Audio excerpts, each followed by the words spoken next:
ሰላም ውድ ቤተሰቦች እንዴት ናችሁ? ደህና ናችሁ? እኔ ያለው እግዚአብሔር ይመስገን ደህና ነኝ። እንዴት ናችሁልኝ? ውድ ቤተሰቦቼ ደህና ናችሁ ወይ?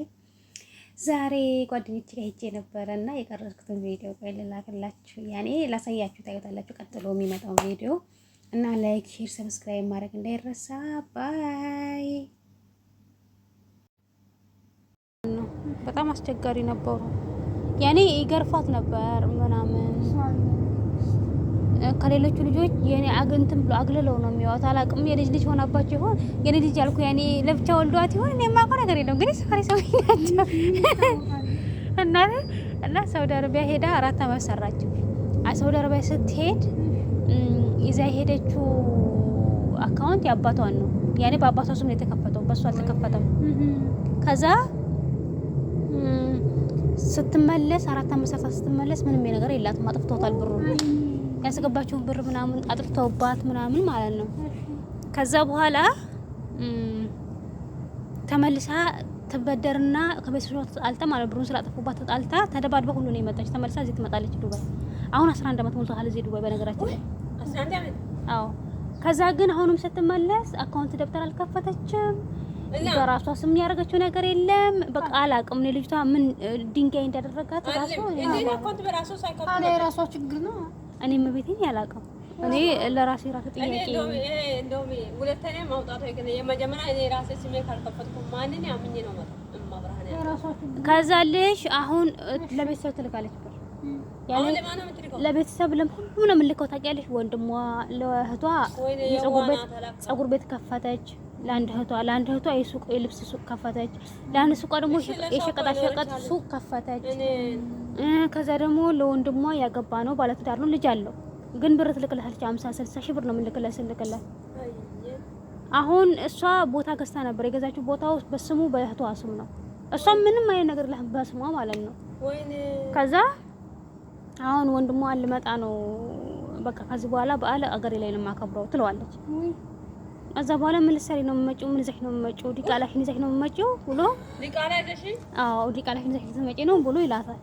11 አመት ሰርታ አስበው ግን 11 አመት ስትሰራ ግን የሰራችው ለማን ነው? ለነሱ ነው።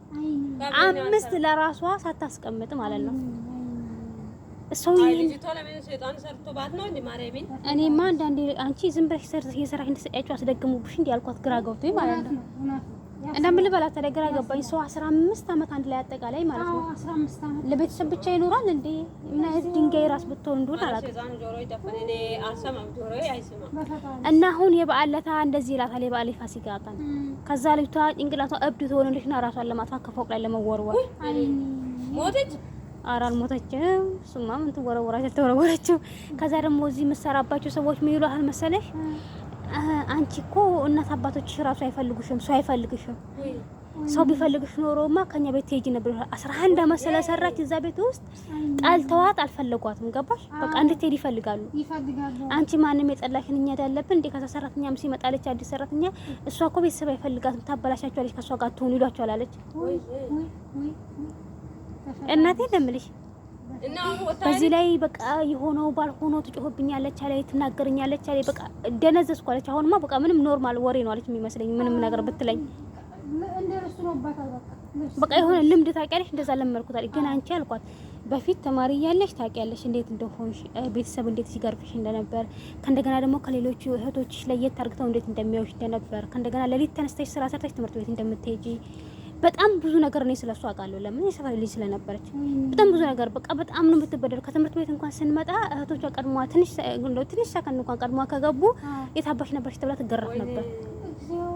ያ ሁሉ ነገር ግን ልዩታ በቃ ጭንቅላቷ ውስጥ እኔ ጌታ እንምለው አላውቅም። አንዳንድ ሰው ምን አይነት ተፈጥሮ ራሱ እንዳለው ራሱ ለኔ ጥያቄ ነው የሚፈጥርብኝ። ጌታ እንምላችሁ ሌሎች ወንድሞች እህትና እህቶቹ በተወለዱበት እሷም ተወልዳ ይሆን ነው ከሌላ ተወልዳ? እኔ እግዚአብሔር አምላክ ይወቅ። አንቺ እሺ ሌላው ይቀር እናቷ ማለት ነው። አረ ልጄ ስትመጪ ምን ውስጥ ተቀመጫለሽ? ምንም እኮ የለሽም፣ ባዶ ነሽ፣ ጎዳና ላይ ትወድቂያለሽ። ታይ ልጄ ስሪ እና ለራስሽ ያያትልም እንዴ እትልክላቸዋለች። ዝም ብሎ ነው የሚቀበሉት ይመስለኛል። ግን ወይ የቤተሰብ ሊሆን አይሆን እናትና አባቷ ሞተውባት በልጅነቷ የቤተሰብ ሊሆን አይሆን። እኔ እንደማውቀው እኔ አላውቅም። እንግዲህ እኔ እንደማውቀው እናት አባት እንደሆኑ ነው እነሱን የማውቀው እኔ እና አንቺ መጽሐፍ ሆነሽ ወይ ሙሉ ቤተሰብ ቢሆንማ እንደውም ሌላ አሉ ይቅር ለፈጣሪ ብሎ እንኳን ትንሽ ነገር እሱ አደረገ እንደው አላውቅም። አንቺም ወይ ህፃን ሆነሽ የእሷን ስር መሰረት መነሻዋን ወይ አላወቅሽም ማለት ነው። ማለት ከእነሱ ትወለድ አትወለድ በምን ታውቂያለሽ? አንቺ ህፃን ስለነበርሽ በዛን ሰዓት ማለት ነው አይታወቅም። እና በቃ በጣም በቃ ምን ልበልሽ፣ ወይኔ በቃ ደሜው ፈላ ለሷ እኔ በቃ እረር አልኩኝ። እመቤቴን እንዴት አንድ ቤተሰብ ለልጁ የዚህን ያክል ጥላቻ ያሳያታል? እሺ እሷስ ደግሞ የዚህን ያክል ጥላቻ ሳይሳሳት እንዴት ነው ተማራ ከነሱ ጋር ያራቀችው? በቃ እንዲህ ነው የምለው። ደውለው ስራዬ ብለው ደውለው እኮ ነው ስራዬ ብለው ደውለው ብር ላኪልን እንደዚህ ነው። ከዛ በኋላ አካሌ አበድሪኝ ብሎሻል። ይላል ደግሞ ጎረቤትም ይምጣ ምንም ይምጣ ብር ትልካለች።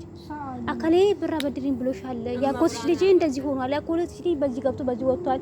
በቃ ብር ብር ብር ብር 11 አመት እዚህ መታ 11 አመት ሰርታ 11 አመት ሙሉ ለነሱ 5 በስሟ ሳይኖራት ማለት ነው። ከዛ አሁን ደግሞ ሰዎቹ እዚህ ያሉት ያሳብዷታል። ይሄን አላመት አንቺ ሰው ፈላጊ የለሽም፣ ሄደሽ ቤተሰብ አልጠየቅሽም፣ የሚፈልግሽ የለም። አንቺ እኮ እናት አባት የሚፈልግሽ ካልፈለገሽ እኛ ምን ትሰሪናለሽ? ለኛ ምን ትጠቅሚናለሽ? ወይ ይዋታል የማይናገሩኝ ቃል የለም ማለት በቃ የማይናገሩኝ ቃል የለም ማለት። ባገሯ በሰላም ትባ እኔ ምን አልኳት መሰለሽ? አሁን ምንም የለሽም አይደል አልኳት። ባዶ እጅሽን ነሽ፣ ከቤተሰብሽ ጋር ስልክሽን አጥፊና ራቂ አልኳት። ምክንያቱም ቤተሰቡ ስለማይጠቅሟት ልጅቷን ሊያጠፏት ስለሆነ የሚፈልጉ ቤተሰቦቿ ታውቂያለሽ፣ በቃ እንድትርቅ ነው የሚፈልጉት። ስልኳን ጥፍት አድርጋ ከነጭራሽ ሆኖ ቢደውሉ ምን ቢሉም በቃ አለማንሳት በቃ መራቅ አለ አይደለ? እየሰራችስ ብሯን እሺ ካላከች ከዛ በኋላ ብሯን ትይዝና ምን ታደርጋለች መሰለሽ? ይሄ ያላትን ሻንጣዋ ምናምን ትልክና ወደ ኢትዮጵያ ትገባና ታስተካክልና ተመልሳ ትመጣለች። እዚህ በቃ ምንም ማድረግ አይቻልማ። ምንም የላትም እኮ ኢትዮጵያ ገብታ አሁን የምትሰራበት ምንም የምትለወጥበት ነገር ስለሌላት ትገባና አካውንት ደብተር ከፍታ ተመልሳ ትመጣለች። እና ሙሉ ታዲያ ምን ታደርግ? አሁን ለምሳሌ እዚህ ቁጭ ብላ ብር ይዛ መቀመጥ አትችልም። ግዴታ መላክ አለባት፣ ማስቀመጥ አለባት እዛ አይደለ? ወደ ኢትዮጵያ መላክ አለባት። ብዙ ብር እዚህ ሲቀመጥ ደግሞ እንትን ጥሩ አይደለም። አንደኛ ነገር ሰዎቿም ደግሞ የሚሰሩበት ሰዎች ካገኙት ብዙ ብር ከሆነ ሰርቃ ነው ይሏታል። ስለዚህ እንደዛ ስለሚሆን ሄዳ ገና እንደ አዲስ በቃ አንድ ብላ እንድትጀምር በቃ ምንም አማራጭ የላትም ማለት ታደንዝዛለች። አላውቅም እኔ ጌታ ነው የምልሽ። እኔማ መክሪያት በቃ እዛው ነች ተመለሰ እዛው። እኔማ የሆነ ነገር አድርጎባታል በልጅቷ ይፈረድ። እኔ ቤተሰቦቿማ የሆነ ነገር አድርጎባታል። ምክንያቱም ሁሉ ጊዜ ብር እንድትሰጣቸው ሁሉ ጊዜ ብር እንድታመጣላቸው ምናምን ነገር አለ አይደል? አስደግሞባታል። አሁን እኮ እሷን ልክ የብር ማምጫ እንትን እኮ ነው ያደረጓት። በቃ አንቺ እህቶቿ እንኳን ማለት ነው ያን ሁሉ ነገር አድርጋላችሁ ለኛ ምን ሰራሽልን ምን አረግሽልን ይሏታል። እንግዲህ ለእያንዳንዱ ስራ ከፍታለች። አስበሽዋል? 15 አመት ለሙሉ ለሷ ሳትሆን ለነሱ ነው አንድ የሚያመሰግናት የለም። አንዳንድ ቤተሰብ ግን እኔ ምን አይነት ተፈጥሮ ራሱ እንዳለው ደግሞ እንዴት እንደሚያስብ ራሱን ያላቅም። እሺ ሌላው ይቅር፣ እህት ወንድሞቿ ይቆሽ፣ እናቷ እንዴት ነው እናቷ ካንጀቷ እንዴት ነው እንደዚህ በቃ አላቅም። እኔ እንዴት እናት ትጨክናለች? ማርያምን እኔ ልጄ የሰው ሀገር አስቀምጬ የልጄ ብር ሰው ሲጨርስ እኔ በጣሪ ወይ ምን አንድ እናታቸው ምንድን ነው ብቻ እኔ አላውቅም። እግዚአብሔር ይሁናት እሷ ልጅቷን ማለት ነው። እኔ ለራሷ ሳትሆን ለነሱ ነው። እኔ የመጀመሪያው እንዴት ትምህርት አልሆነሽም? መጀመሪያ ሰው ሄደሽ 4 አመት እንዴት ተበልተሽ እንዴት ነው ትምህርት ያልሆነሽ ድጋሚ 11 አመት የጨመርሽው ነው ያልኳት። በቃ እንዴት ትምህርት አይሆንሽም? ድንጋይ ነሽ ዲቋ አንቺ ጭንቅላት አይሰራም እንዴ ያልኳት። በቃ ምን ልበላት? ደሞ እኮ ትምህርት እኮ ህይወት ትምህርት ለእውቀት ብቻ ነው። እንደውም ማሰብ ልቦና ያላት እንጂ ትምህርት ተማረች ያልተማረች ችግር የለውም። እዚህ ያልተማረ ሁሉ ይመጣ የለ እንዴ? ምን ነው? ስለዚህ ስደት በራሱ አንድ ትምህርት ቤት ነው ሲጀምር በደንብ ነበር የሚያስተምራት። ግን ምን ዋጋ አለው?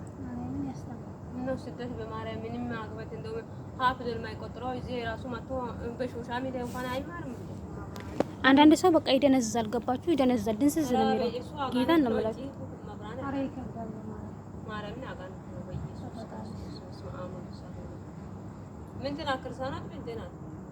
ኧረ ክርስቲያን ናት። የምን ጴንጤ ምን አምጣሽ ይለኛል። አብሮ አደጌ እኮ ናት። ኧረ ደግሞ አንቺዬ ምን ነው እንደዚሁ 3-4 አመት ሰው ሂዳ አካውንቷን ከፍታ ሊሆን ይሻላል። 4 ዓመት እንደውም ሁሉም ዓመት የሚጨርሰው 3 ዓመት ሰርታ ገብታ አካውንቷን ከፍታ ብትመጣ አሪፍ ነው።